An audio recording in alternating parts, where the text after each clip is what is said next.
First off, everyone needs to listen to your podcast. I think you guys are probably my most favorite industry podcast out there because you guys really teach actors how to actually be entrepreneurs, how to actually market themselves. So I also do feel like every actor should think of themselves as a business person. Hello, friends. Joshua here, and only Joshua for today's episode. Well, kind of only me, meaning good old boy Mike won't be around. But we do have several guests because today's episode is all about quote unquote mixed couples, artists and non-artists who are either dating or are married. This was an idea I've had for a minute. Always asking that question: what does it take to survive the modern day creative terrain, the bumpy terrain of the lives of artists? And we have three couples who shared their experiences with us, and I'm super grateful to all of them. They were open and just lovely. And so I'm going to jump straight to it because I'll let them speak for themselves. And we're going to kick things off with two friends of mine. I know pretty much everybody on today's episode, but of course some more than others. And we're going to kick things off with Melissa Perleone and Matt Van Gessel. Who are friends of mine and Michael's, my sweetie Michael's. And so I've known in various forms, Matthew, MVG for short, went to the School of the Arts as well. But a little bit about them. So Melissa, Missy for short, is a pediatric hematology oncology nurse of 9 years, and she's AFON certified. I don't know what that means, but go you, Missy. She graduated. She's graduating, from Sacred Heart University in May with a Master's of Science in Nursing Education. And Matthew is an actor, a director, writer, and clown based out of New York. His theater credits include The Resistible Rise of Arturo Ui, Truman Capote's A Christmas Memory, which I've seen him do, is lovely, Spring Awakening, and Planet Heart, as well as hosting a bunch of other shows under his alter ego, Dr. Pockets. In film, he's appeared in The Sudbury Devil, Bookworm, A Red Drop, among others. He's also a director, specifically film director, which includes Winning Streak, Grease Paint, and Michael Calciano's We Want Faces So Bad, which have played a bunch of festivals around the world. More information about him can be found at his website, www.matthew, it's two T's, Van, as in a van, Gessel, GESSEL.com. And yeah, stoked to kick things off with them. Here they are. The value of this, episode, which will come out on Valentine's Day, is simply that, we're just exploring this element through the lens and question of how to build a sustainable career, primarily as an artist. But the reason why this conversation matters is because, lots of reasons, inclusive of, at least from my perspective, how important it is to have people who get it, because of how hard so much of this actually is, which we'll talk about. But let's start with the most basic of basic questions, and pretend like I also don't have insight into the one relationship in this episode where I probably know more about you guys than I do anybody else. So this is but let's pretend like I don't. How did you both meet, and what initially drew you to the other? We met for the first time at Michael Calciano's birthday party. I've heard good things about him. Yeah, he's not bad. Not bad. Pretty good. And then re-met again as extras on the set of a movie. And I think that I know one of the first things that I was drawn to was that we could just have a conversation that kept going, and wasn't work to keep chatting. And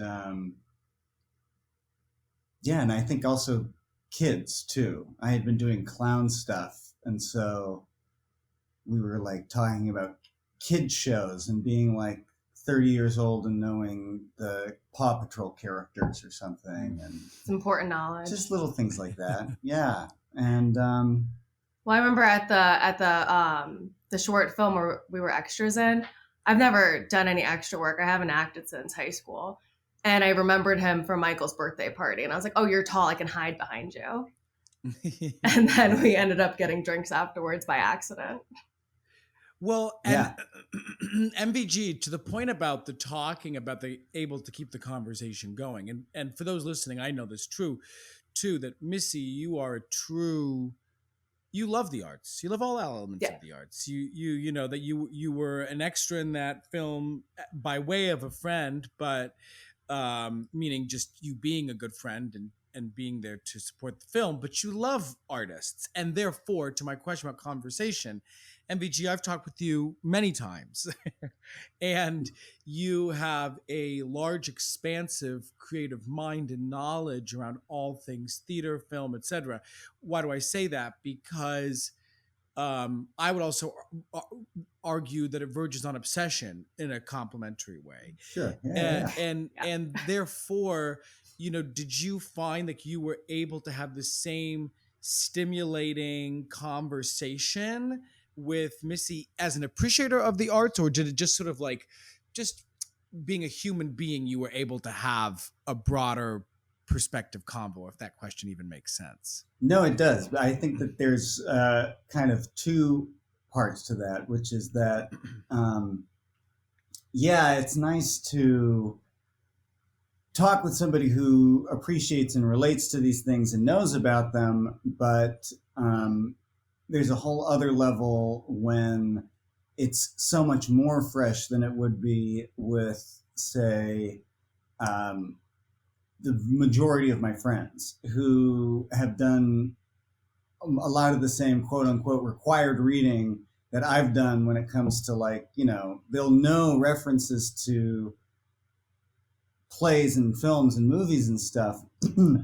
And there's something that comes from being able to share it for the first time, fresh, instead of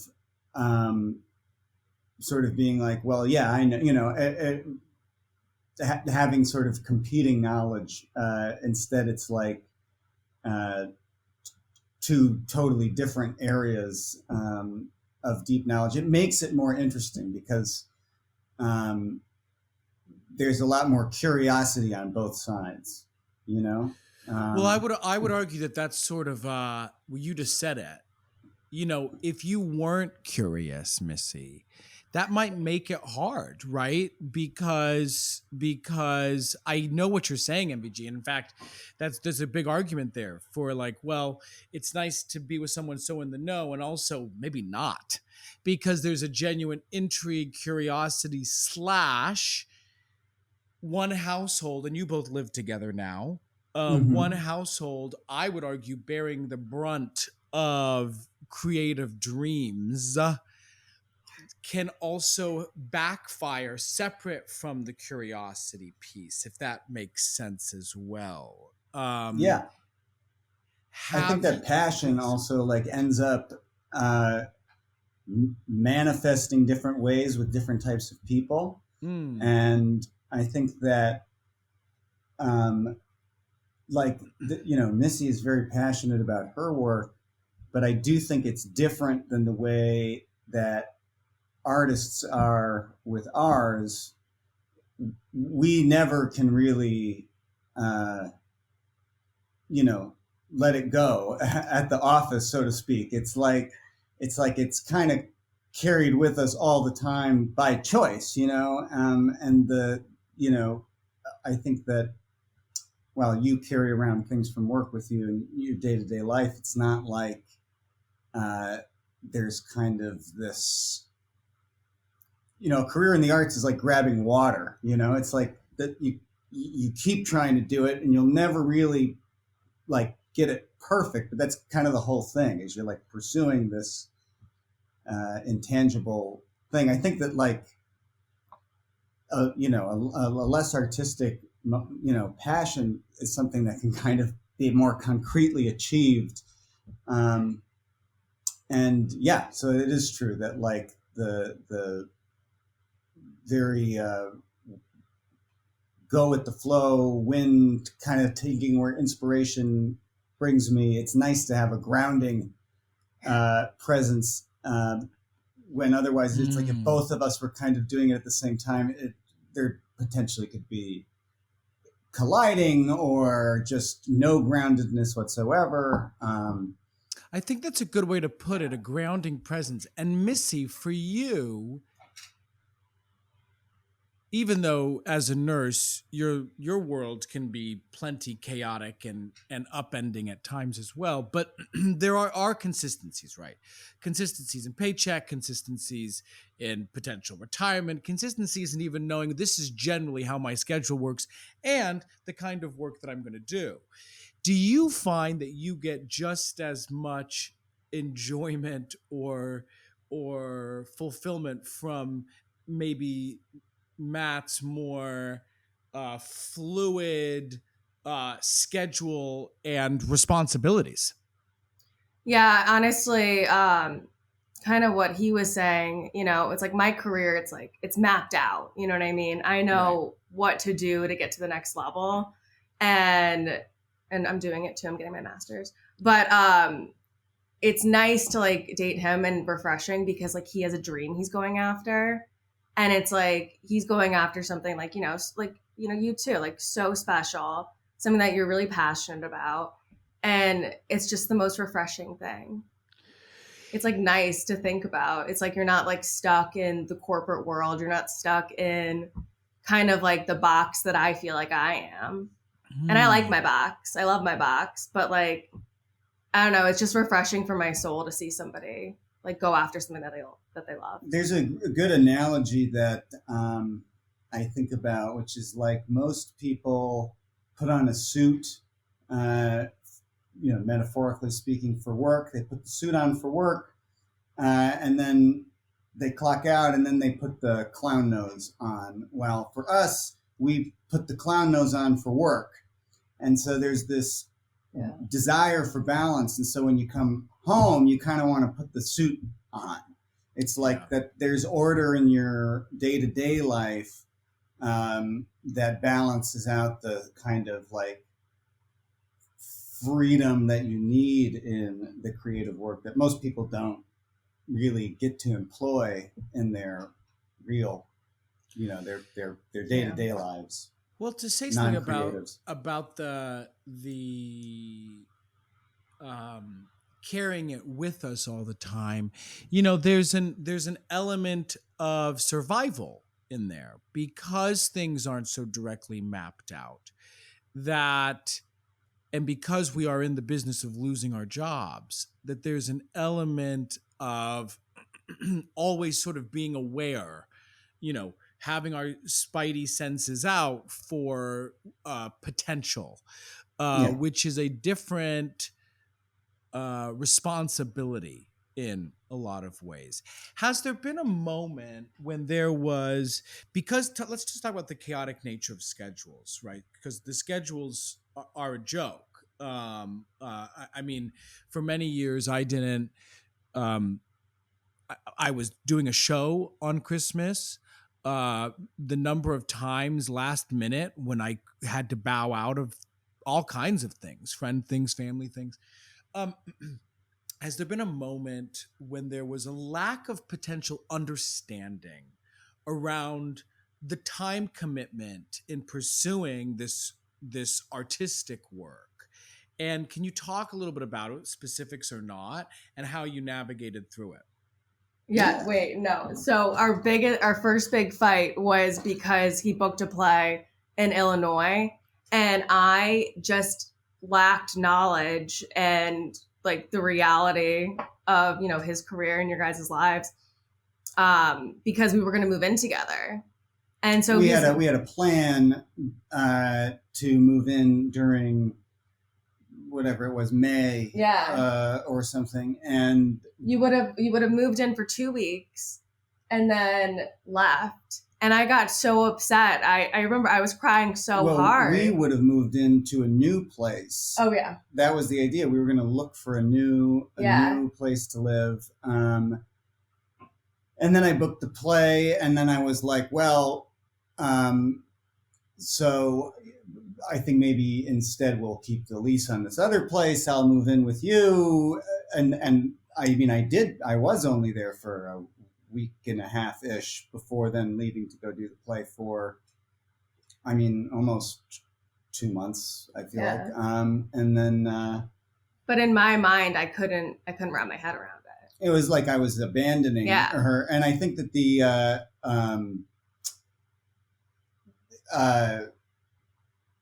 yeah, you know, and I think that it was hard for me too, because I'm just so, and have been my entire life in the world of like, you just, you know, if I get to be in a play, I get to be in a play, and so, and I'm gonna do the play, so it was like, you know, it wasn't even a question for me, exactly, whether or not I was going to do it or not, and so it was equally hard for me to reconcile and understand Missy's feelings, you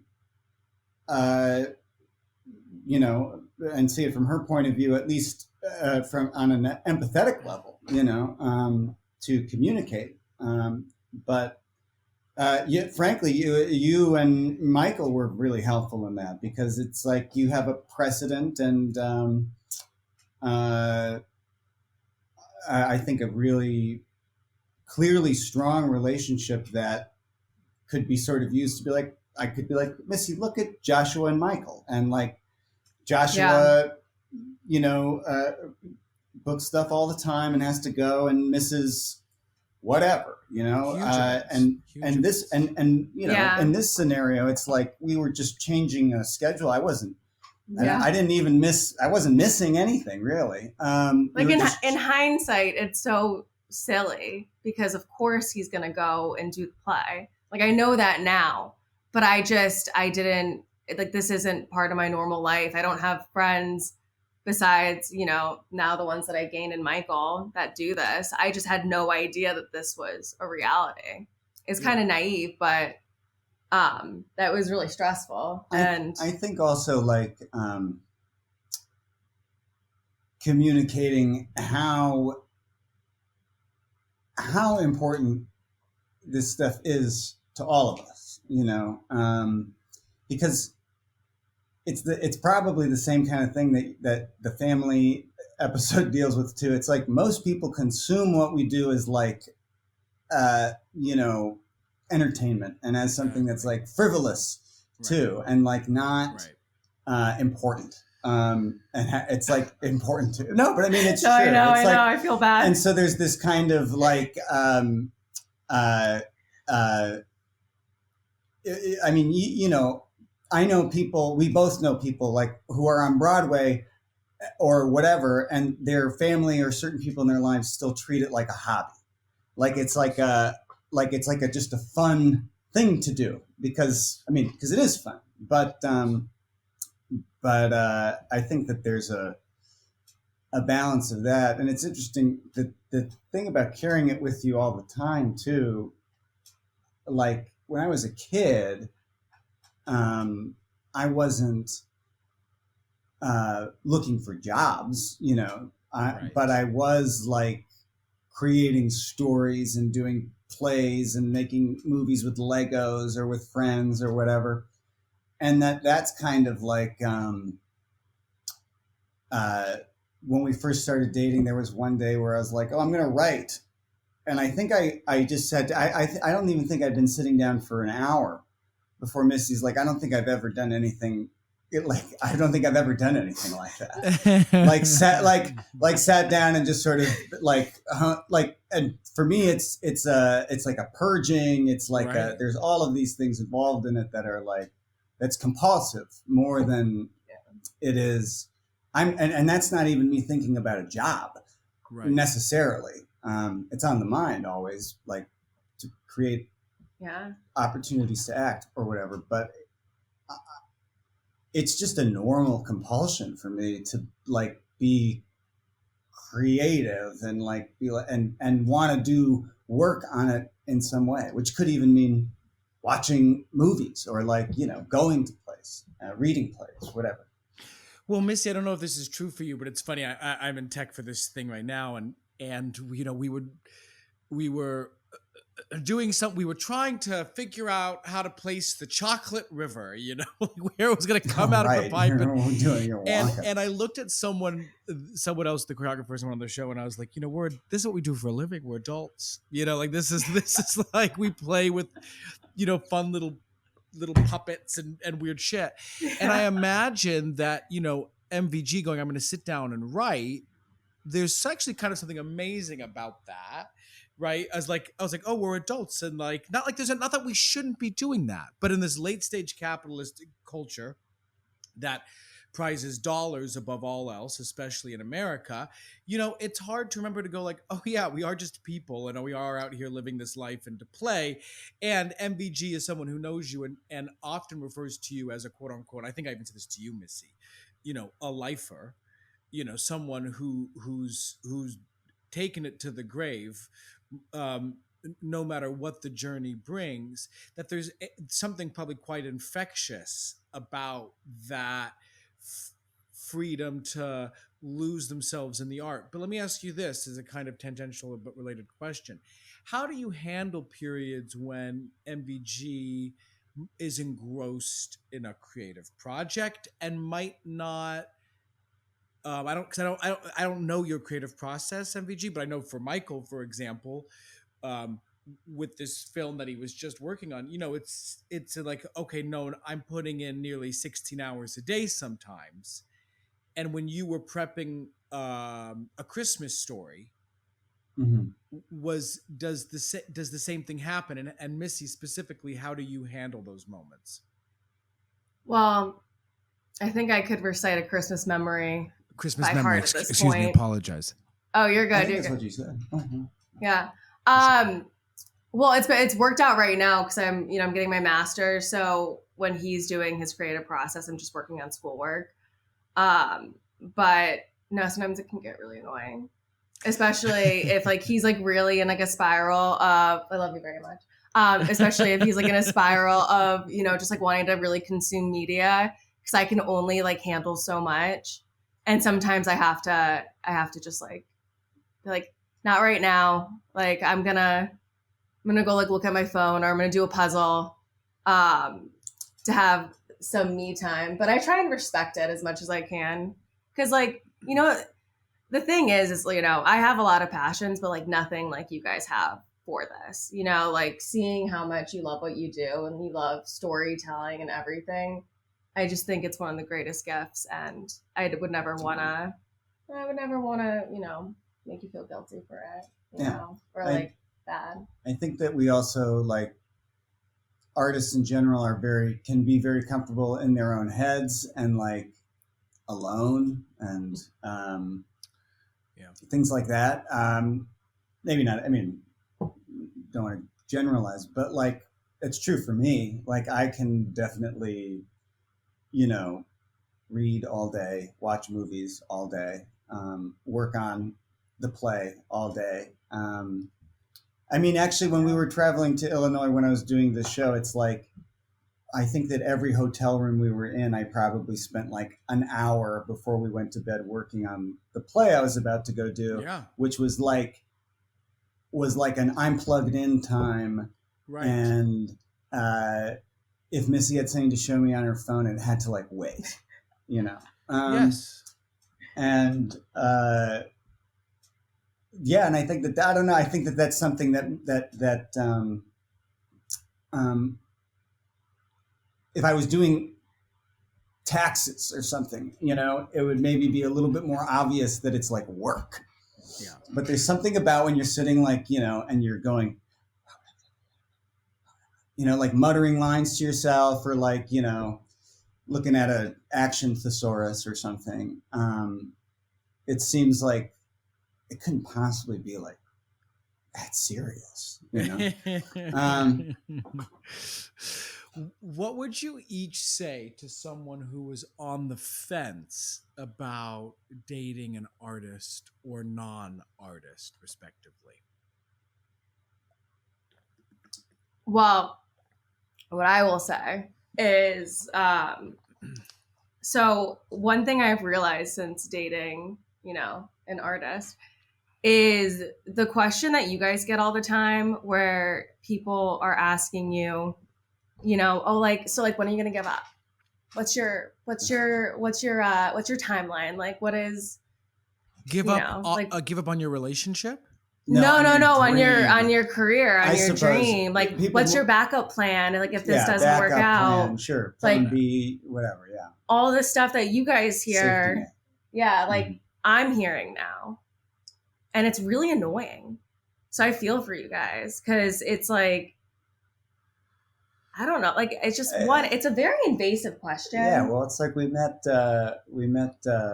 some family friends recently who were like, "So you want to be an actor?" And Yeah. I was like, Oh yeah, I am an actor. yeah. You know, it was sort of like there's I don't know what it is, but there's something about it that kind of is. People feel like I don't know, that they have the right to like comment on your career or what you're doing. And so I would say, as like a non-artist dating an artist, prepare yourself for that, because you're going to hear it, and it's very annoying. And a lot of the times too, I feel like it's done in And a very probably malicious painful way. to you too, Missy. Meaning, if I were, I mean, I get protective over Michael and myself, but like if that were to happen, I would be quite prickly about that. Yeah. That would make me quite frustrated. So I understand your point of like, because just to say this out loud, not that you, Missy, aren't your own person as separately defined by Matt, but when we're in relationships with people, there are people, right? Therefore, that question can't help but also ding your own sense of, I'll say, credibility, Missy. Does that make sense what I'm saying? And Matt, No, I'm not that makes a lot of sense. I'm not saying this about you, Matt. I'm saying this about all of us. Is like there's like that element No, I of understand. like, Yeah. you know. No, I think it's true too, because I think that one thing I will say that is, and this is connected to that, but and to the main question, like the joke I always make is that Missy's the first person that I've dated that didn't have a headshot.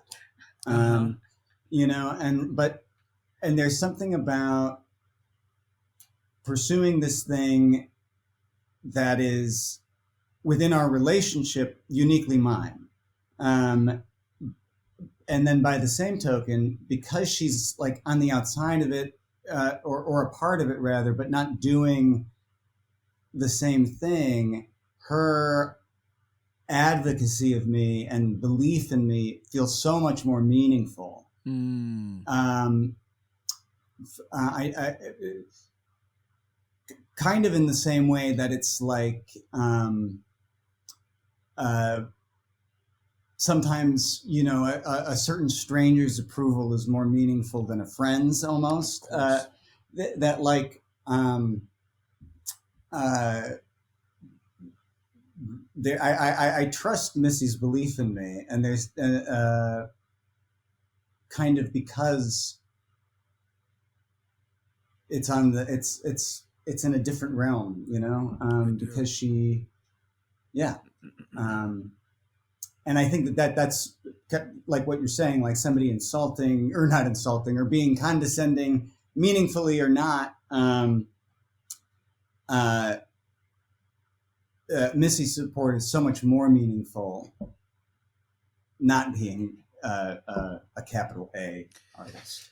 Well, in some ways, you sort of also just answered the question in a different way too, in terms of the value, the potential value of being with someone who isn't competing, that's my word, in the same industry, because there's actually this removed support that doesn't necessarily feel put upon. Because I'm not saying it is, but I will speak for myself. I had an ex who was very jealous of me, and it was very challenging. I found out at the end of our relationship and in one big fight that they had actually auditioned for the School of the Arts 3 times, and that came out at the end. I'm like, oh, okay, well, that makes sense as to why things did not just that, but there was a lot of elements where the support actually felt false in some ways, like it was a requirement instead of a genuine, oh no, what you're saying, Missy, I see and lift up your passions. Well, listen, it's funny just to say, as an outsider looking in, and who met you both before you both met the other, and knew each other from different walks of life. I'm so happy that you both are so happy, and that why I wanted to have you both on is because I think you have a unique perspective, at least for me, just as sort of navigating both worlds and seeing that. So anyway, it's illuminating for me, and I'm appreciative. I'm appreciative of both of you. Thank you so much. Oh, thank you. Always, Josh. It's been wonderful.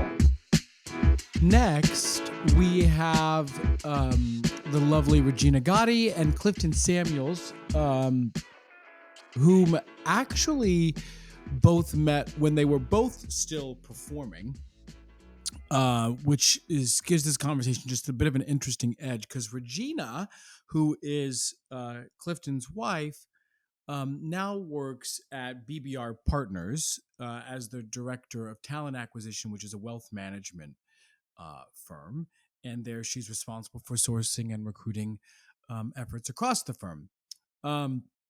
And for the past decade has been doing something similar to a number of financial services in New York City. But she holds a BFA in musical theater from East Carolina University, where, following getting that degree, she performed in a national tour and has done a bunch of cruise ship work, having visited over 40 countries. And she's still very much engaged with the arts, in so much as obviously just by proxy in terms of Clifton, but then also is part of a choir and works with her local youth theater. And again, I just find it fascinating, this angle of what we're about to explore, because it is a different take on the artist non-artist relationship with someone who still very much might identify, because this is the world in which they came from. Clifton has appeared in a bunch of Broadway shows, including Follies with Bernadette Peters, Amazing Grace, Mrs. Doubtfire, and most recently Elf. He's also done the national tours of Chorus Line and Urban Cowboy the musical. Oh yeah, Urban Cowboy. Wasn't that Matt? What's his name? That was a long time ago. Been in a bunch of off-Broadway shows. The Beast in the Jungle, The Crusade of Connor Stevens, Stiff. That's where he and I met. Storyville. Storyville. Anyway, and Twilight, the unauthorized parody. He's also worked, as you could imagine, ton of regional theaters, the Signature, the Kennedy Center, North Shore, Theater Under the Stars, Paper Mill Playhouse, Goodspeed Opera House, He's also performed with the Radio City Christmas Spectacular and the Omaha Symphony. He's also been on television and Feud, FBI Most Wanted, The Blacklist, Younger, Boardwalk Empire, One Degree of Misty, and Alphabet Boys, and in a number of films. A member of AA, of course, and SAG-AFTRA, and is a graduate of Oklahoma City University. And he lives in Jersey with Regina and their daughter, Liza, and their puppy, Reggie. Anyway, it's a super interesting combo, and I was grateful for their transparency. Enjoy. And wait, remind me of your daughter's name. Liza, Liza. Well, easy enough. I've actually, I met another, I mean, obviously we know Liza. And I've only ever met one other actual Liza, besides Miss Minnelli. Out of curiosity, was that at all an inspiration, or was it totally? It was like half that and half my cousin's sister-in-law, who I just looked up to as a kid. Interesting. So you knew another actual Liza. Fair. Yeah, but only one other. There was no even talks of another name. It was always that. Interesting. We didn't Really? even- Like it came up and you both were like, oh, this is it. She is what she really wanted, and I was like, if it's a girl, it's Liza. And then we had a name for a boy, and it wasn't a boy. So that was it. There was never any. Amazing. Well, I always like to whenever I meet kids, the show I'm in now, there's a kid, his name's Langston, and his brother's name's Sterling, and I'm like, you thank your parents for these good names, because these are Yeah, good they're names. good names. You know, Liza's a good name. I mean, there's only going to be Timeless. one Liza in her class. You know. True. So okay, so how tell us a little bit about how you both met and what initially drew you to the other. I was doing a show in North Shore. He was on North Course Line. And my cast went to see his show, and then we met at a bar afterwards. Little mixer. Yeah, and I don't know, there was like a weird energetic Pull. pull. And also I noticed in his bio in the playbill that he was from South Carolina, and my parents at the time lived in North Carolina, and Uh-huh. I had been previously dating someone whose parents were in Wisconsin, and I thought that was difficult for holidays. So I thought South Carolina was going to be He was, an easier. he was already thinking about holidays when she was looking at my bio. The ultimate planner, then? Are you the planner in the relationship, Regina? I would say so, sure, yeah. Yeah. The one who keeps it. Well, okay. Well, this is actually, as I was saying just a few minutes ago before we started, why I was especially excited to chat with you both, because Regina, you went to school for musical theater. And not only then, as you're saying, performed, and that's around the time you met, but you are also still engaged creatively, even though you work for a wealth management firm now. Can you talk about the moment that you decided, oh, okay, I think I'm going to step away from performing full time? And was it a conversation you sort of had together? Shortcliffe was engaged in the mental mishigas that happened when transitioning out of the business, but I think I was really pleased with the work that I had done and had felt that I had kind of capped out in what I was going to be able to do based on my physical state, my mental state. I just didn't think I wanted to compete at a higher level than I was at the time. And I was like really pleased with the friends I made and the shows that I did. And it was great, but I wanted to make money, and I'd always kind of had side gigs and side hustles. And I just knew that the artist lifestyle was not what I was looking to do very long term. So in a way, I was like mentally very prepared to like put it behind me, and in another way it was just like so emotional to let it go, and sad because now I have to work from 9 to 5 or 8 to 6. Well, okay, Excuse me. just to chase after that for a quick second. Now that you are in this 9 to 5, do you and having someone so close to you who is also so not in that world, although Cliff, I realize I don't know what you're when you're not performing, if you have another gig per Yeah. se, but do you ever look now in on what Cliff's life, who just closed a show, I don't know, month or so ago, whatever it was, Yeah. Yeah. and go, oh, I missed that, or are you like, I'm good? You know, what he does and what he's able to do by being in shows gives me the like show life that I'm looking for, like without all the terrible stuff that goes along with it. So it's actually a really like lovely arrangement. I get the parties, I get the people, I get the friends, I get the excitement, Yeah. and I don't really have to do any of the work. So it works out really nicely. I always knew that he would keep me involved, just being with him. And that I think also is kind of a salve to the wound of leaving the business for me, knowing that I'd still be very connected through him. And Clifton, when Regina stepped away, did you sort of go, was there anything for you in that moment of like, okay, I like, I mean, you undoubtedly probably understood her decision, as we all go, like, what do we do? Yeah. But did you ever go, what is my future in this? I think I imagined us like doing shows together. I thought of roles we could play together and like do Hmm. regionally, or if we ended up in a Broadway show together. And so it was a little like heartbreaking, but she always had like she even said it, she always had all these side hustles that made her more money than acting. So I could tell that we were raised two very different ways. My parents were like, train, go after this thing you love, we'll support it. Hers were like, what are you doing? Doing this thing, we're not going to send you to those schools, and you work. So she was always, she'd have a gig at night and was somebody's personal assistant, or was a party planner or event promoter, or doing something. And so I think I saw that her heart was focused on work, and the mental and physical toll it was taking on her was like not worth her staying in it.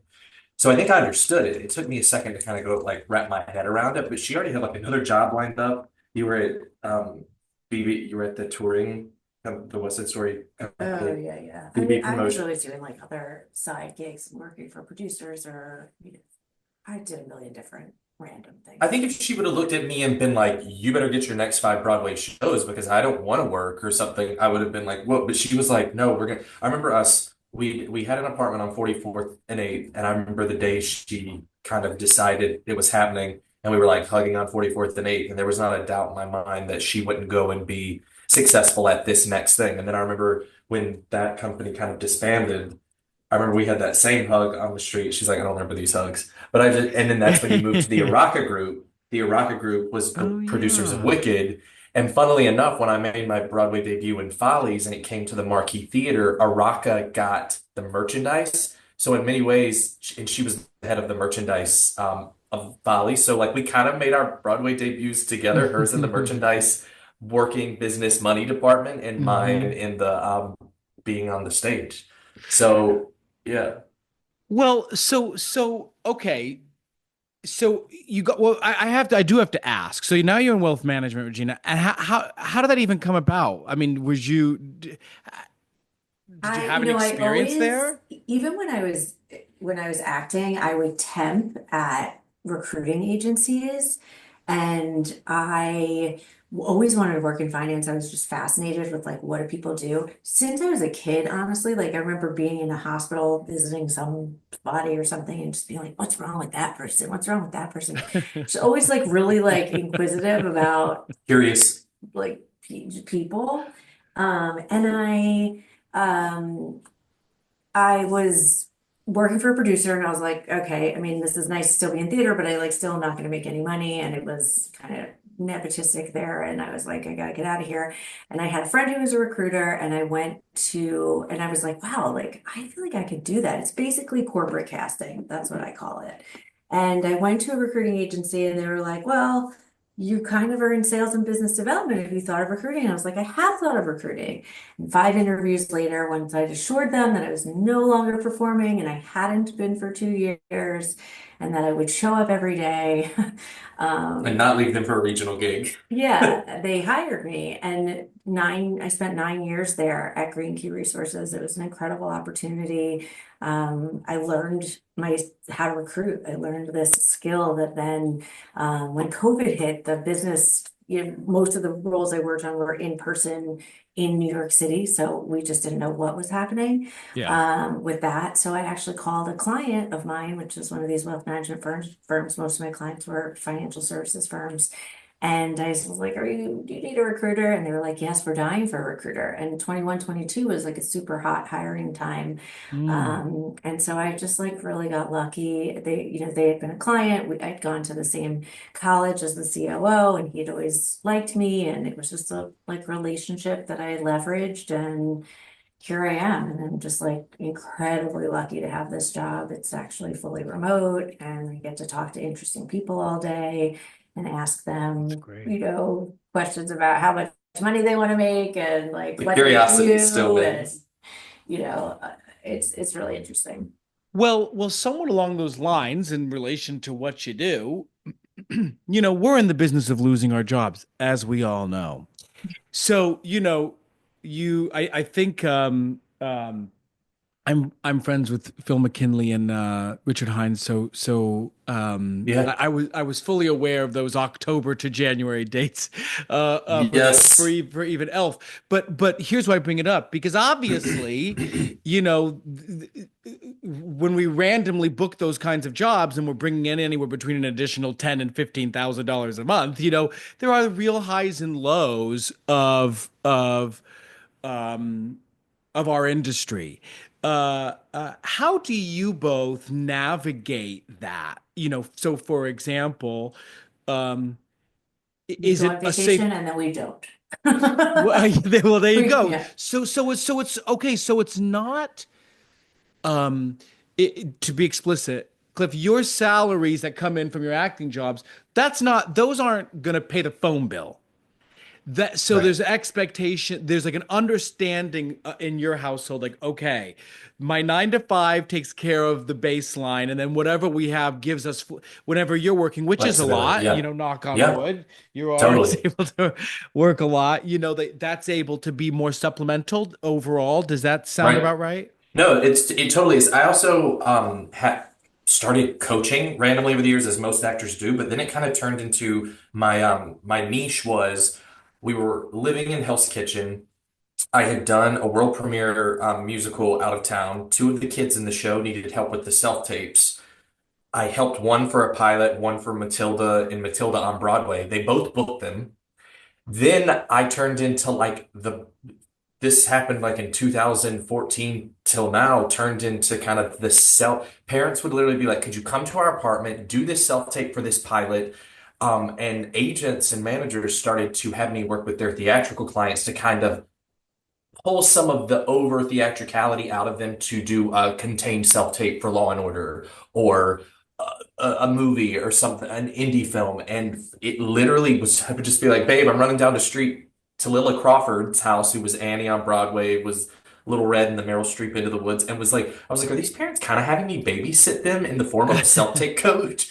But I was the at-home, all these Broadway kids in Hell's Kitchen when we lived there. That's what I did, and Amazing. I would label the tape, compress the tape, send it off, CC the agent, CC the parent. The parents were like, this is amazing. A lot of those kids are now like in high school and college, but during the pandemic, we went to North Carolina and I was directing and choreographing a lot of kind of community-esque theater because they weren't in school. Now all those kids, I helped them all get into high school.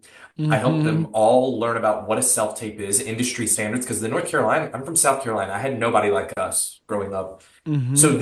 So it's kind of went into all these directions of pre-screens, self-tapes, difference between agent and manager. So many people, don't know those things. They don't really teach you that in college. And so my full side hustle has become that. And then when I get a Broadway job, all of that kind of goes away because I'm in rehearsals. Of But I do think course. the thing that makes me unique and us unique as coaches is that we still have a foot in the field. Sure. We're still changing with it to kind of show that a lot of people are out of it and not trying to do it anymore, and we see how quickly it's changing and shifting. So it was funny for the past few years, I've been doing a lot more developmental projects, not making a ton of money, but the coaching has been bringing in more money. And then when I go into Elf, and then I did Bull Durham right before that at Theater Right. Raleigh, Right. I wasn't really coaching anybody because I was working on those jobs. Was not with my family, did not enjoy not being with my family, but to have like Liza be able to come and see me in Elf, I got to go on for Santa and then play Buddy's dad. Like it was, Christmas was wild, but like such a joyful time. And then all my clients were waiting when I was done to rev things back up, soon as Elf closed. So we've kind of gotten this really flexible thing going, her working from home and me coaching sometimes from home and then also live in the city. It's like, hey, are you coaching today? I've got her. If you got to go into the city, if she has to go in for a day, I pick up Liza. So we've got like a really nice kind of balance. Yeah. But tactically, as far as the money management goes, I pretty much think of it as what my salary is what we can spend and to Yes. live. And then, the extra that Cliff brings in consistently at this point, we use for fun things. One of the things I'm always impressed with, relationships, specifically in this industry, is the consideration, communication, all that's needed to navigate, because I mean, my sense very much, Regina, is that you don't at all feel burdened by that. That's, you get it, you understand the circumstance, and in Sometimes fact, she does. I think sometimes she did. When I'm doing developmental projects for $500, but as an actor saying yes. that it's gonna play out of town, come to Broadway, and I'm getting in at the ground basics, and I'm like, hey, this gig's like $500, and I'm not here at all this week, and you got to pick her up from school. There's burden I there. mean, the burden of the being the breadwinner is stressful. I mean, that's very stressful. And, we've continued to increase our quality of life and our spend. And, whether it's a man or a woman in that position, it's just a tough position to be in, but like somebody has to do it. And, Well, Cliff's very supportive and helpful, and it works out. well, if I may ask, I'd love to ask about that. Because you said, I can't remember if Cliff or Regina, you said it about your parents, Regina, sort of being like, what is this? What is this job? You're not going to those schools. So I guess, if you don't mind sharing, what the perception, as you, the man of the household, quote unquote. I know it's 2025, so, but I'm bringing it up because, is there at all that perception from your perspectives that your parents, Regina, are like, what do you mean? Why is Cliff still doing this job? And if so, Yeah. how does it make the both of you feel? I mean, unfortunately, yeah, there probably is still a little of that. But on the other hand, both of our moms were the breadwinners in the Mm, family. mm, So it's like a little bit normalized for us. And funny mm, enough, too, my sister's also the primary in her mm, family. So for us, it's not that weird. But I do think there's a bit of like bitterness around, like why is my kid working so hard, and like he gets to mm-hmm, like do what he wants and like pursue his dreams, and like, then, what would I do if I didn't have to work? And, you kind of get into all that, but like, it is what it is. Again, like, I'm grateful that he does do what he does because it keeps me involved. And mm-hmm. like, I love it. Like, we plan our lives by shows, and like, I wouldn't want it any other way. So, I'm, happy, and mom's kind of calmed down about And it. well, they're similar to her. When I'm in a thing, they're super excited and brag to everybody. When I'm in between things and I'm just Yes, coaching, which yes. sometimes coaching makes me more money than the Broadway Yes, job, they're exactly. just like, what is he doing? But we personally been in therapy about it. We've together in couples therapy figured a lot of it out. And it's a constant. I mean. It's funny because as she's saying that, like I feel like some men would be like breadwinner, like have ego about it. It's like I don't even feel any of that because I know if I was a series regular on a TV show or was sitting in a government job like Hamilton or Lion King, I would want that more than anything to just be like, girl, you take a break or like take Yeah. 6 months off or 3 weeks off or whatever you want to do. Like, Which I get, probably wouldn't she do. probably wouldn't. She probably wouldn't. She loves her job. She really, I mean, she's a baller at it. But the funny thing about her is that none of her friends are corporate people. They're all theater. Mm. They're all our theater friends we met on that chorus line tour and the ones I continue to accrue. And we always make this joke that like I do the introductions and she holds on to the relationship. Hence her job, networking, connecting, relationships. Because people meet me and I'm kind and Southern and she's very New York and Italian. And then they stick around, I think, because of her. So Mm. it's we But it's true what they say, right? If you're going to do theater, you better not want to do anything anything else. else. And I appreciate that about him. He's so steadfast in that. And I never was, like I was like, oh, that's cool. I got a job. Sweet. And, She got out at the top of her career. She got her equity card and played the lead on the Bye Bye Birdie tour. She was the Cheetah Rivera Oh, role. fun. Yeah. I love Baba Birdie. Yeah, but yeah, like I had always been good at other things and knew I could capitalize on that. And I mean, Cliff is good at many things, but he's just never wanted to do anything else. And he's just like dead set on this and like, great. I mean, he's doing it. She's helped me a lot network wise because I hear her. I'll never forget the day. I'll talk to her about different things like, oh, I was down to the import and then didn't get it, or I got it and now they're whatever. And she's like, something changed in the breakdown, something this, something that, because she deals so much with things changing so quick, people being right for jobs than not. And she has helped me have some really strong conversations with my agents, foster more relationships with casting because I hear how professionally and in a really nice, eloquent way that she does it all day long. We're not really taught that as actors. We're like, I Mm. did a gig with them. Wait, I'm supposed to be closer to the casting creatives, writer, producers than I am to the cast. Not knowing Mhm. that the cast isn't going to give you more jobs. It's those other people on the outskirts and fostering those relationships.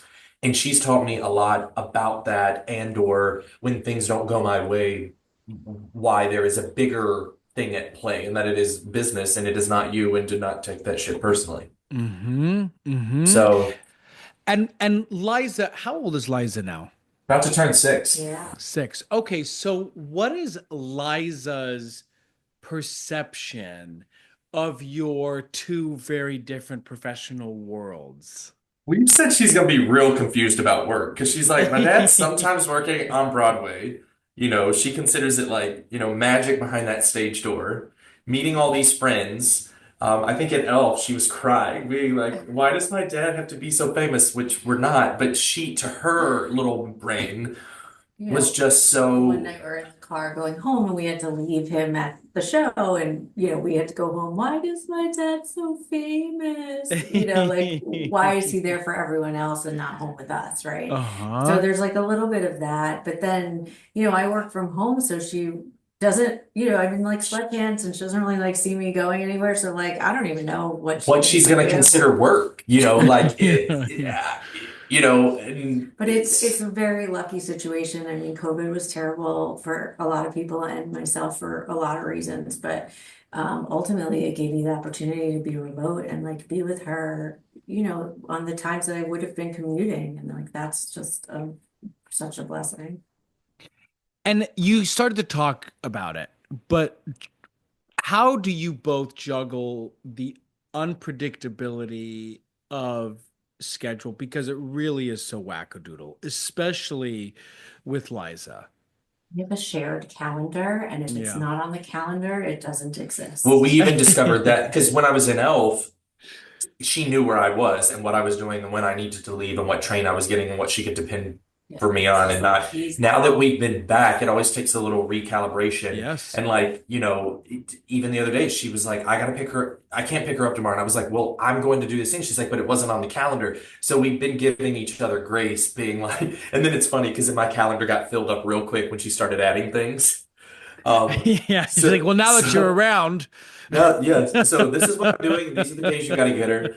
But we've been pretty flexible. I mean, she holds down the fort, so I don't like to at all mess with her schedule. But there is some flexibility sometimes, where she's able to understand.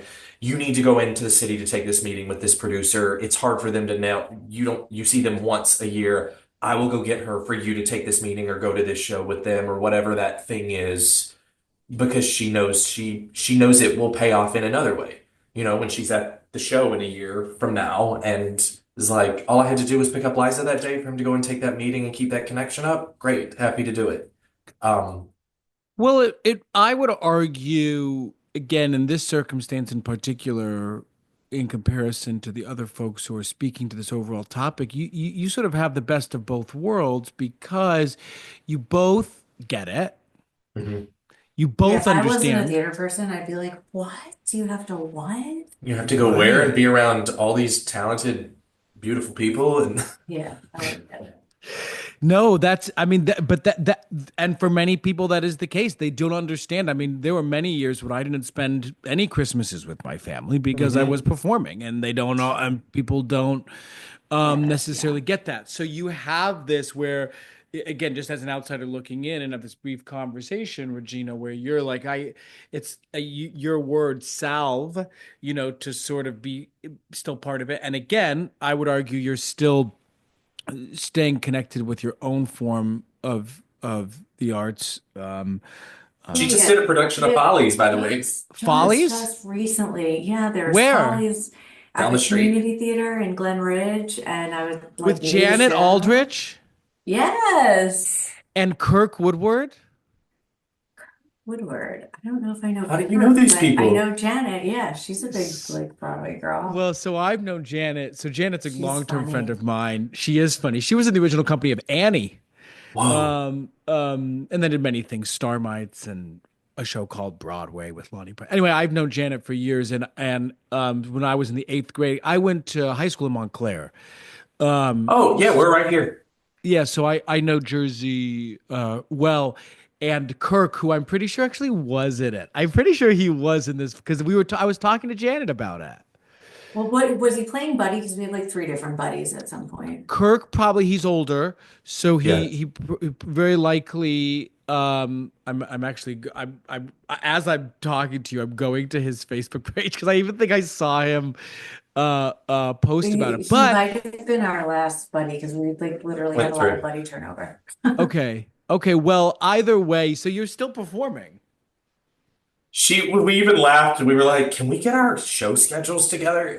Because my nights off, she would be going to rehearsal, which actually worked, but I was like, it's my night with you. And Yes, and the other funny part about it was, is like, my debut was in Follies at the Marquee Theater. I was back at the yes, Marquee Theater with Elf. She was doing Follies down the street, the yes. youngest girl by like 15, 20 years in the show. It was, Quite a it, bit, but it was, I loved it. And she worked on her audition with me. oh It was. yeah. I mean, Well, it was cool. It was like fun to get back into it. The performances were cool. The rehearsals are a drag. And She hates a rehearsal. but She just she's wants to cool. get there. Well, hey, this sounds like it was probably a pretty killer community production of Follies, by the way. I mean, because you and We had Janet are the friends real come and deal. they were like, is this like a regional production? Like, Yeah, what is this? yeah, But yeah, I mean, like half the show were professionals. So yeah. yeah, it was pretty good. This has been great. This is more Yeah. than enough. Thank you. Hello again. Just me. Next up, last but certainly not least. Is that the saying? I'm doing this show right now where I say is least the last to join our cast. So I'm jumbling phrases. Anywho, we've got the wonderful Natasha Diaz and Andrew Nason. I learned in our conversation that they've actually known each other since the eighth grade, although it wasn't until 2007 when things sort of were actually kindled, semi rekindled, if there was a thing back then in the eighth grade. And really lovely combo between the two of them. Andrew was born in graduated high school in New York City, but attended the University of North Texas in Denton, Texas. He started his career in journalism at a commercial news radio station in Wilmington, and then moved from radio to television, producing a nightly newscast that was seen in Delaware and the greater Philadelphia region. Then he moved to Washington, D.C., and was a producer and then managing producer at C-SPAN for 20 years before he moved to the think tank world as an assistant director for content. But along with his work in broadcast and journalism and communications, he's a visual artist, composer, sound designer, and editor. And we talk a lot about that, which makes sense for the one and only Miss Natasha Diaz, who's a tremendous artist and who I knew of well before I knew her, and she and I had the chance to work together. She's probably most known for her presence, as she has it here, which is a better word than performance, in the Broadway documentary Every Little Step. She's the one with that cute little bob, you know? So that's for many of you might have known her from. But she has worked forever and ever. After dancing the role of Anita with the New York City Ballet for their West Side Story Suites, which was helmed by Jerome Robbins, she actually was the last Anita ever to be handpicked by both Jerome Robbins and Arthur Lawrence in the subsequent national tour. And it was a breakout performance for her. Her Broadway credits include the companies of and many of the cast albums of some of these shows. Paul Simon's The Cape Man, Seussical, the revival of Man of La Mancha 2004. I loved that revival.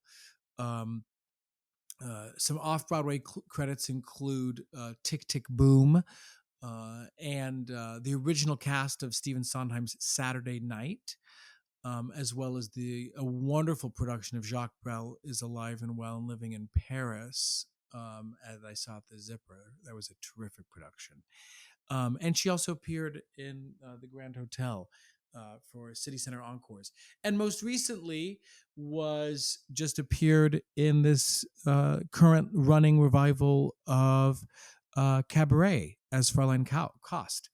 And then she has an extensive regional career, which is partially where we performed in Nick Blameyer's Soon at Signature Theater. But she's done a Little Night Music, Kiss of the Spider Woman, Rooms, The Three Penny Opera, Measure for Measure, Savage in Limbo. Oh, I saw her do Savage in Limbo. She was so good in that. Anyway, Natasha, a storied career up to this point, and it was great talking to her and Andrew to just get more insight into this world of celebrating, supporting the other on both sides of these mixed relationships. Enjoy.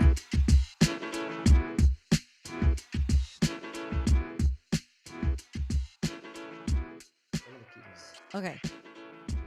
I did a reading with Bob Cuccioli the other day, and he didn't. It was my first time meeting him, but I said, "You have to know, Bob, how much that production of Jacques Brel meant to me, because it did." And over the years, you know.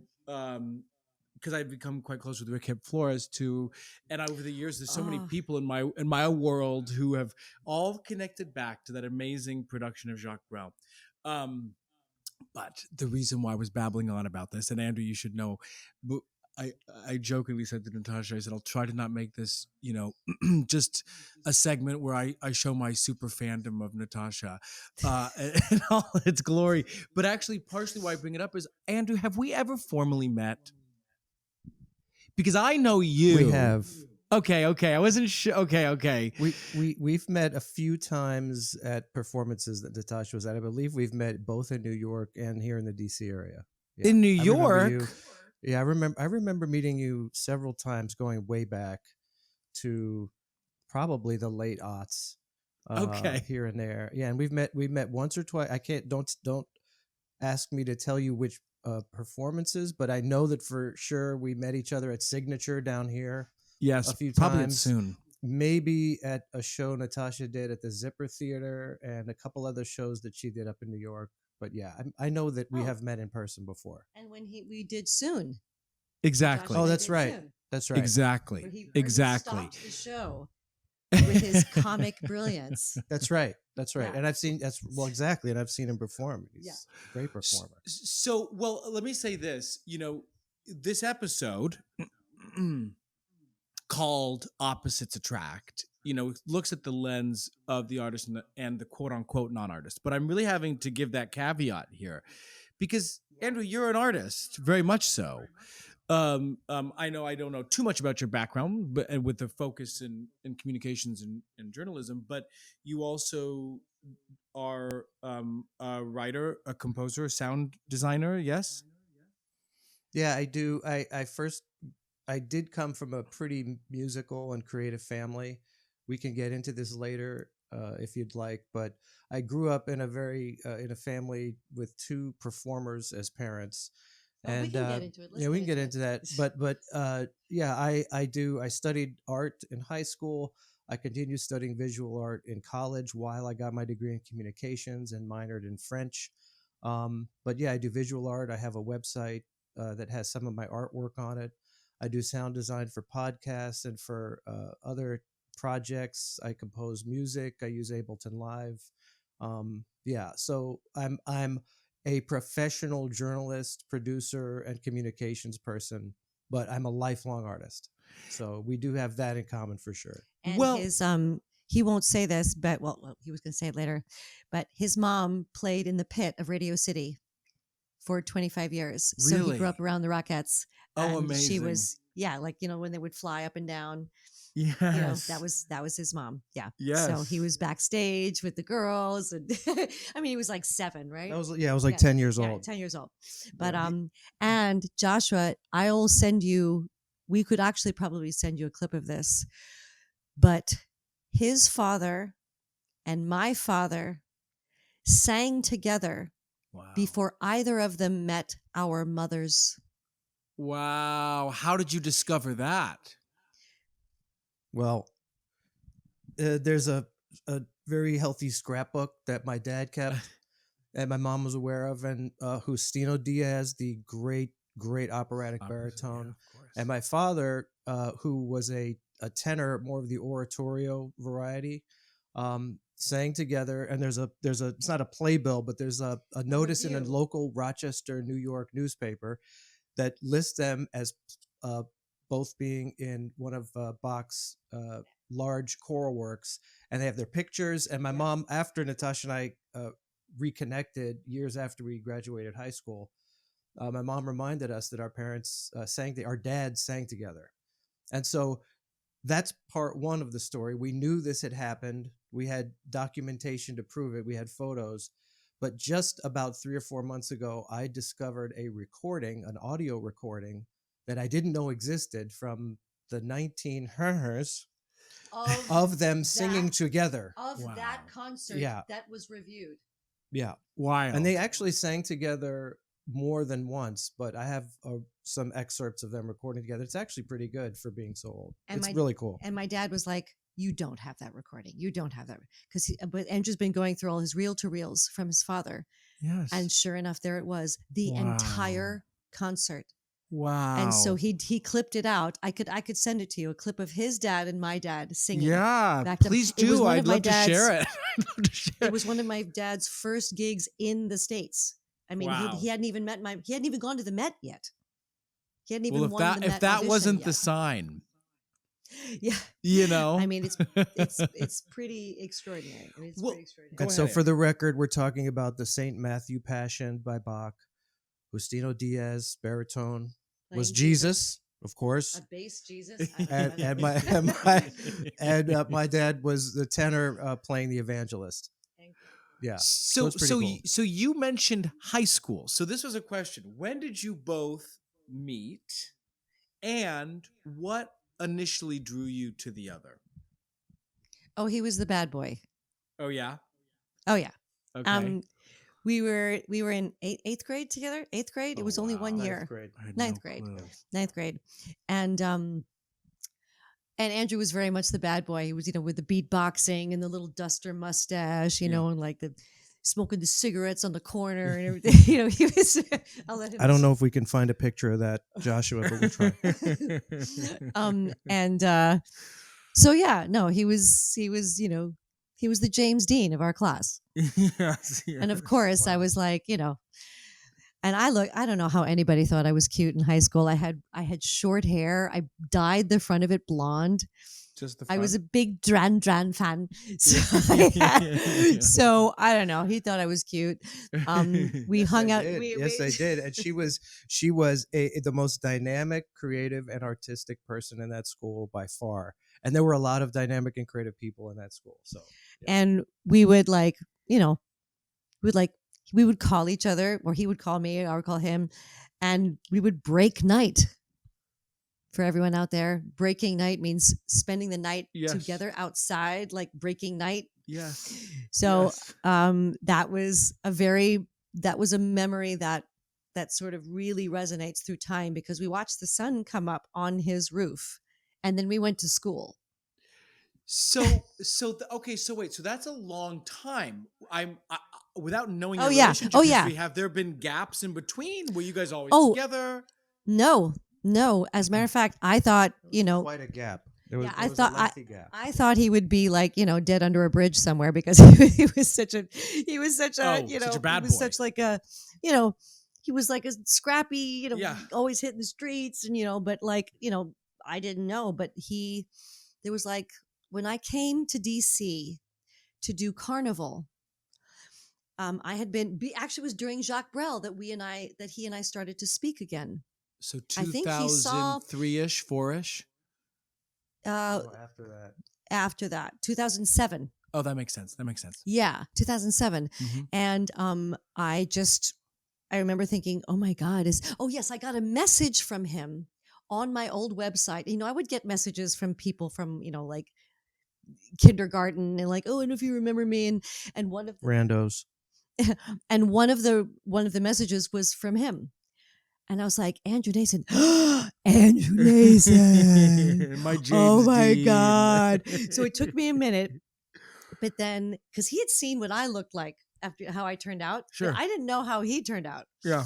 So I had been, as everyone knows, everyone is chronically single in New York, because it's impossible to meet people. So I was in Jacques Brel, and Andrew and I started talking. He was living and working here, working at C-SPAN as one of their main producers. And I so happened to get Carnival at the Kennedy Center. And so I was like, oh my God, I'm going to get to see him, right? So I came, and we were like dancing around, like when we should first see each other. And I was like, well, I'll have a day off. And it was like just after Valentine's Day. So I'm sure neither of us wanted to be like, oh, we don't want to meet on Valentine's Day. Right. We had some great talks, So he came and picked me up, and he got out of his car, and I fell on the pavement because, I remember this like 13-year-old boy, Mm-hmm. and this man walked out of the car, and it was just unbelievable. It was unbelievable. We had an amazing time, and Andrew came to see the show, right? You brought your family and friends? Well, I came by myself. I think a friend of mine went to see the show before I did. Carnival. Yeah. Yeah, exactly. This was at the Kennedy Center, and I didn't really thought about I guess it's an advantage I had having seen pictures of you, and you were in the public eye, and I kind of knew. I wasn't as surprised when I saw her, but it didn't really occur to me she didn't have anything to go on except for that sort of yearbook picture from years before. So yeah, Which we actually have. we have that too. We'll try to dig that up.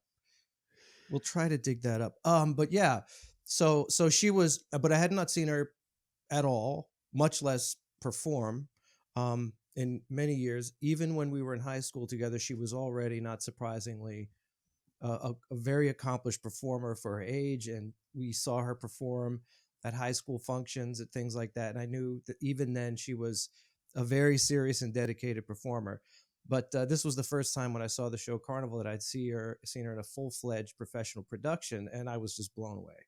I was blown away. I felt like she was the focal point of every scene she was in, whether she was actually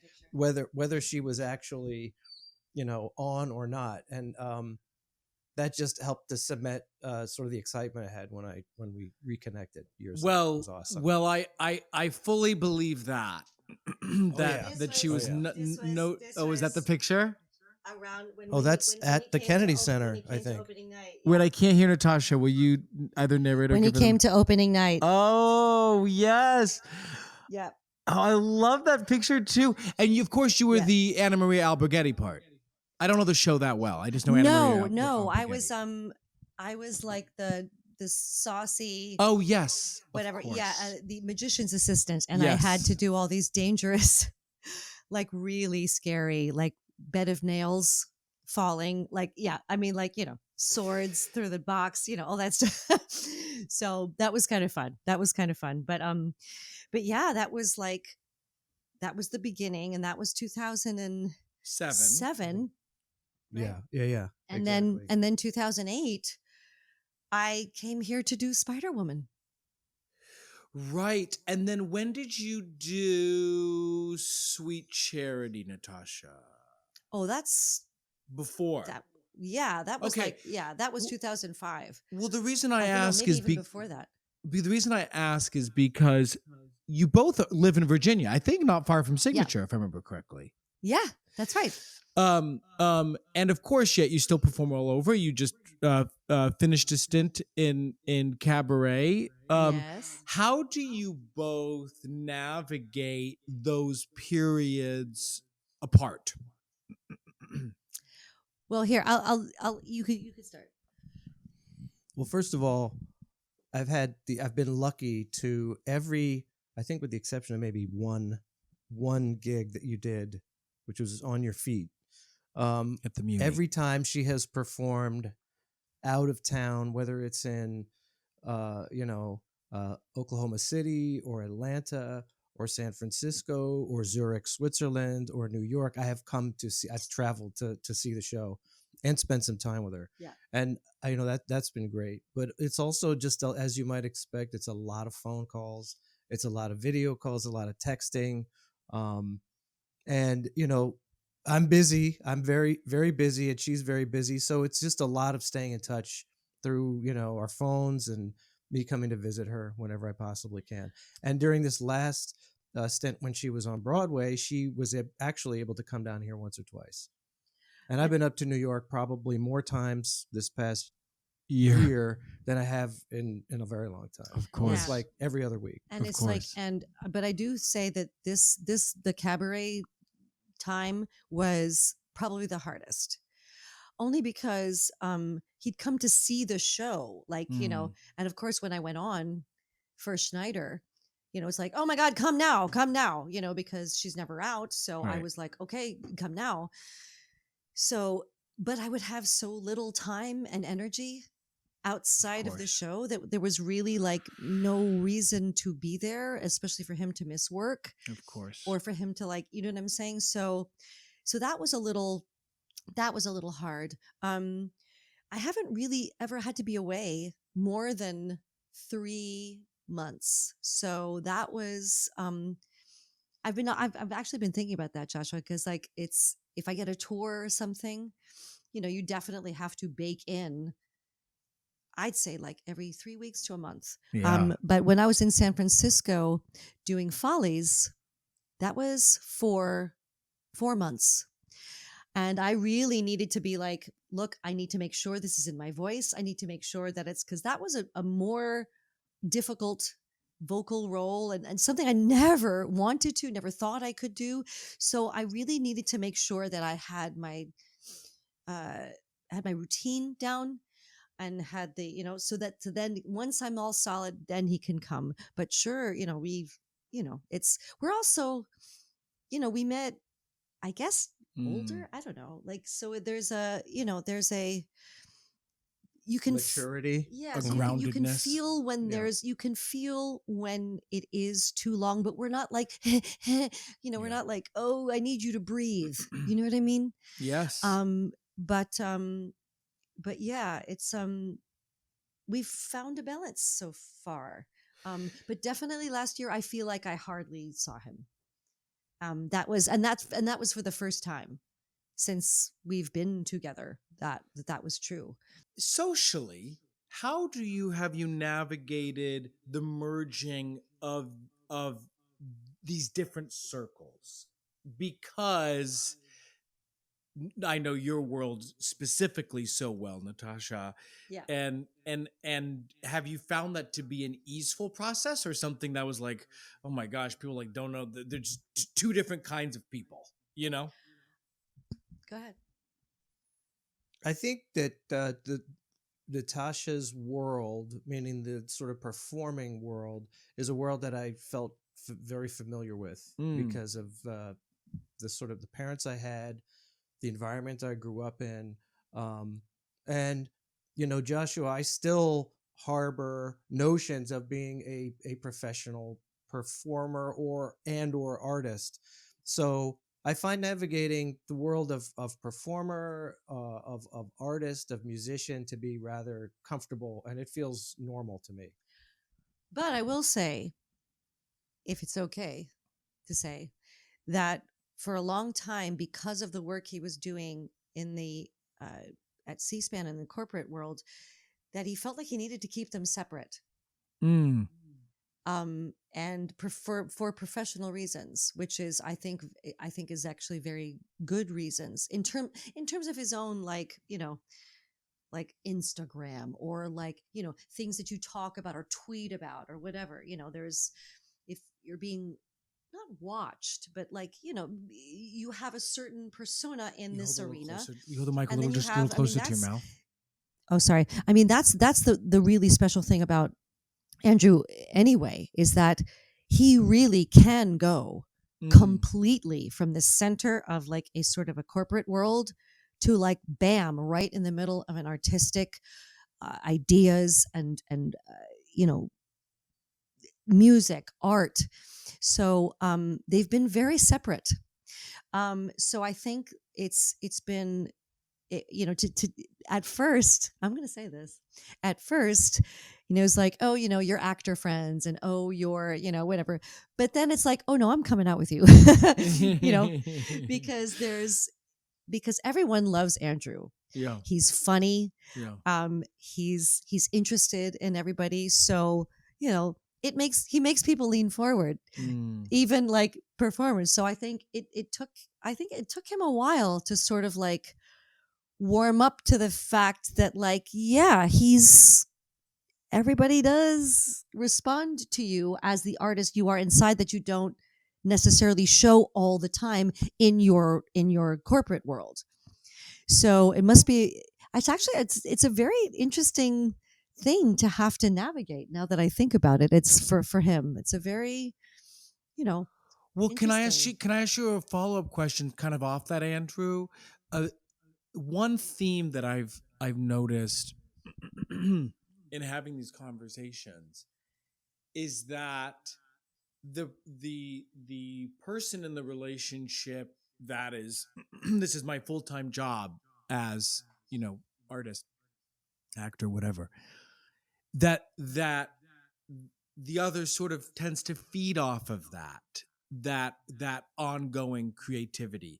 Is that true for you too, Andrew, that there's something in, because listen, the truth is that, I mean, all joking aside, Natasha, you truly are a one of a kind, dynamic, unique force and energy. That's just the truth, per your point, Andrew, of saying, watching her, in that show, and seeing that I, no doubt, that's undeniable.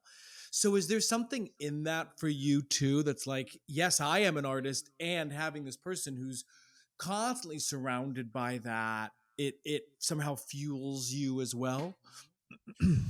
It fuels me, but there's an interesting distinction in that, in her career, I think it's very tough to point to any time in her life when she wasn't either in a show or pursuing a show.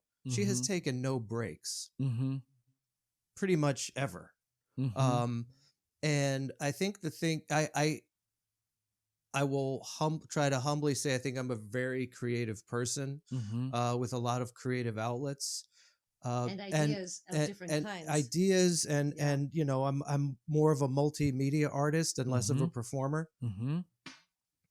So the discipline and the work that she puts in is more inspiring and something that I feed off of than the creative piece of it, because I feel very Yes. close to my own sort of creative Yes. ideas and well springs.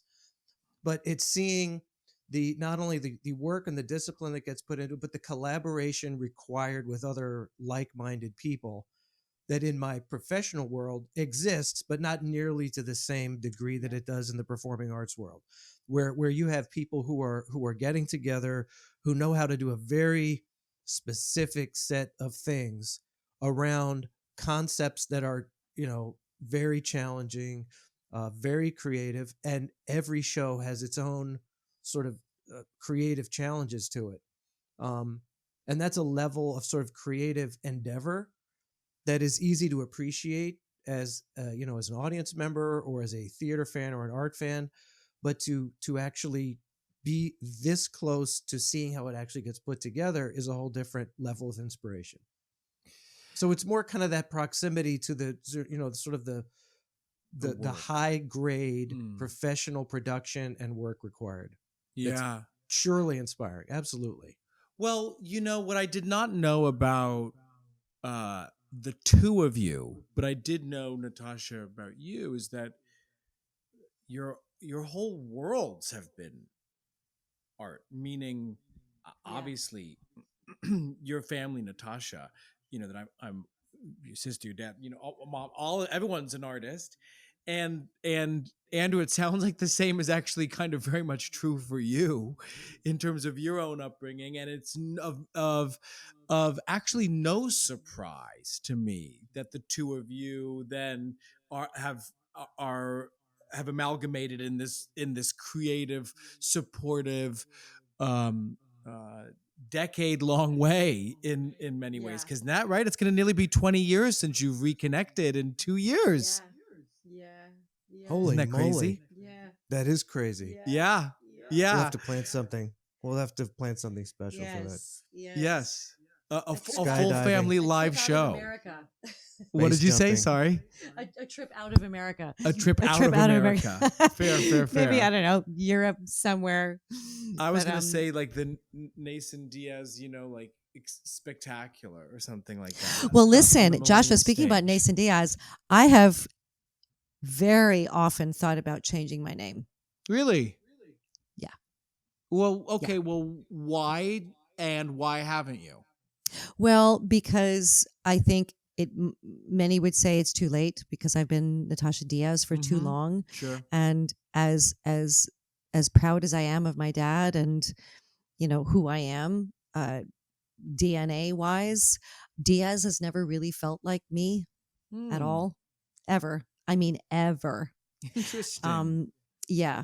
It always just felt so like zazzy and so like harsh, and it just didn't ever feel like me. But Natasha Nason really is. There's an alliteration in there that is really lovely. And maybe since we're living in the who gives a fuck about what people say. I want to do something that's nice. Maybe I will change my name one day because I think it's I just like the way it sounds, and it it was never it's just something I always thought about. But thank God for him because all the heartbreak we go through and all of the ups and downs and rejections and waiting and waiting and waiting and waiting and waiting and waiting and waiting. And his presence and his he's curious about everything. He's interested in the world and in things. He will stop the TV and just talk about what he's been saying because he needs his own podcast. But that's a whole other show. Nason News. But so he really gets me out of my tunnel vision, tunnel visionness, and it's it's very nice. It's very nice because he's a beautifully rounded human being, with the talents, but but also the, you know, the intelligence and the curiosity Mm. in what's going on, and to be able to articulate it and Mm. discuss it. He was in radio for a while.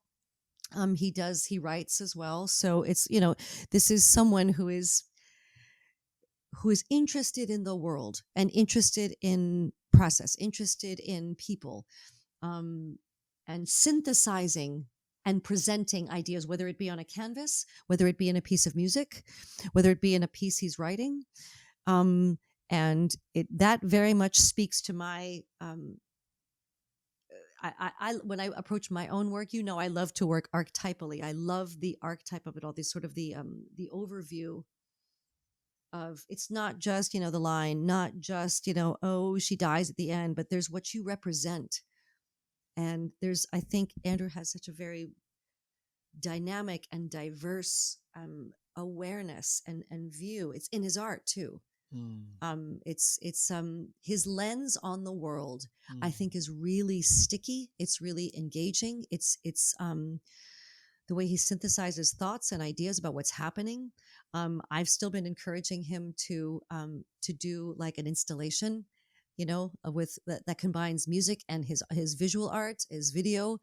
But again, you know, you only have so many hours in the day, and you know, so there's a lot to consider. But certainly, I would say he is much more of an artist than I am. I mean, much more. Much more. And he really brings High praise from an artist that in many ways I think out artists us all.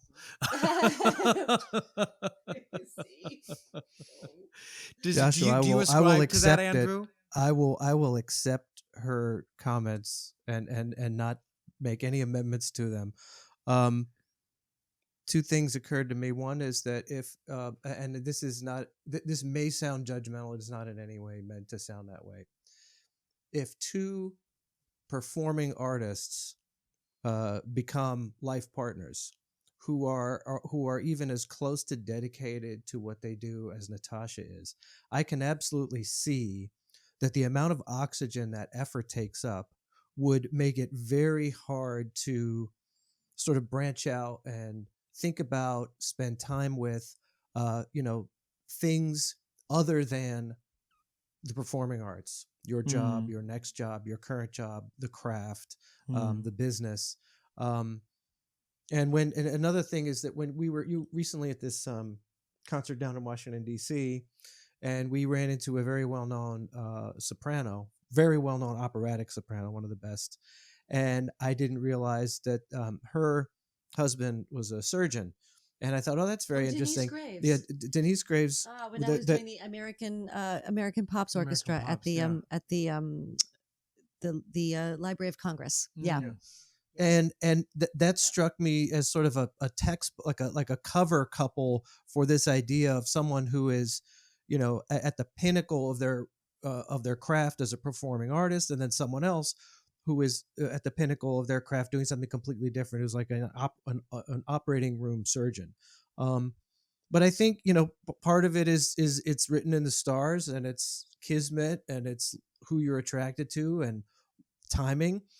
You know, I didn't set out to think, oh, I'm going to choose someone in the performing arts. It doesn't happen that way. But as Natasha said, it's not always easy to meet people, much less people you want to be a life partner with. So it's certainly understandable you would find people in your line of work. But I always had a feeling that the person I was going to be with, I already knew. And I didn't know why I had that feeling, but I did. All in my, yeah. You know, I learned so much from these conversations myself, about myself and my partner who is an artist, but just, you know, I learned so much. And one of the things that I'm always struck by with these kinds of partnerships, and that seems so present in your relationship, is um, understanding, communication, support, cheerleading. There's because we've said this, both of you understand how difficult the world is, but how difficult it is at this stage and late stage capitalism and a digital age, what it means to be an artist and to, fight for relevancy and to find your place in the world. It's hard. It's hard. Yeah. So forget all the logistics of, oh, can we go to Aunt Sylvia's, get together next week because do you have that callback or not? Forget that. Yeah. Just the basics of the day to day. And it's what I'm taking away from this conversation. And so thank you for being so open and transparent and willing to share. It means a lot. Oh, Our pleasure. Thanks for having us. Of course. yay. Yeah, Josh, it's you write it. It's not always happy and fun. Whatever you choose comes with its challenges, and there's things that we have to be patient with one another about in our own thing. But I will defend his artist core and its right to propel itself forward in the world until my last breath, because that's what I believe in. Yes. But then we also have to eat, and then we also have to pay the rent, and and certainly I'm not taking charge of that. You know what I mean? So, but he respects, like, the respect for the way I approach it, and it's a luxury. It's a luxury. It's a luxury to have this kind of love and support, and And it's such a You know what I like about these episodes where we get a little perspective from multiple folks? You can't help but learn something. I mean, I learn something all the time. I think Mike and I both do. In all of this work, but especially this podcast, just reflecting and asking questions and trying to understand. And while this episode's been, really different from our episode on starting a family as an artist, one thing that is true in these duos, in these relationships, is understanding, communication, support. There's clearly paths that have to be explored in terms of bumps that come up, but you lean into them and you communicate along the way, and hopefully you can avoid a lot of the mishigas that comes with a lack of communication, or, as we've sort of somewhat been exploring in this episode today, kind of sometimes clashing of worlds, two different worlds coming together or apart. But I think that all of these couples have been emblematic of empathy and appreciation and love and joy, and that's really moving to me. So and I didn't ask this of any of them, but I think sometimes you'll hear people say, oh, I can only ever be with another artist because they get it, or I can't be with an artist at all because I just need someone so outside that world. And I think those binaries are fine, but I think that Missy and Matt and Andrew and Natasha and Regina and Cliff all give us insight and perspective into what's possible, and it's even more so than that, an appreciation for what the other has and how that can even offer something to themselves. So thank you to all of them for those conversations and sharing so openly and transparently. I'm going to do my own singular comfort food performance today, since I tend to not ask our guests when there are multiple. And I recently rewatched Something Gotta Give. Something's Gotta Give. What's gotta give? Something's gotta give. Something's gotta give. That makes sense. What something gotta give? With Jack Nicholson and Diane Keaton, and Keanu Reeves. Keanu Reeves is so funny to me. Whenever I see Keanu Reeves in a movie, I'm like, what's going on? What are you doing here? Oh yeah, you're around. Is that a hot take? I don't know. Anywho, I forgot how much I love that movie, and Jack Nicholson and Diane Keaton are both in it. I mean, it's kind of like one of those movies that's like the story of rich white people, right? Like they're on. I think actually one of the shots looked like they were in Provincetown, so they must be on the Cape. It's supposed to be more. It must be on the Cape. I can't remember because she's in the movie. She plays like this famous playwright. Anyway, it's a movie for rich white people, which I am not. But that's kind of like the comfort of those movies when you're sort of like, this is nice. This nice life. I want to live that life those rich white people are living. That's the kind of vibe the movie's giving. But I love it, and I thought Jack Nicholson and Diane Keaton are great in it. Period. That's my comfort food performance, which I really kind of somehow feels fitting for this episode on relationships. It feels like a rich white person episode. I don't know what that even means. Okay, bye bye.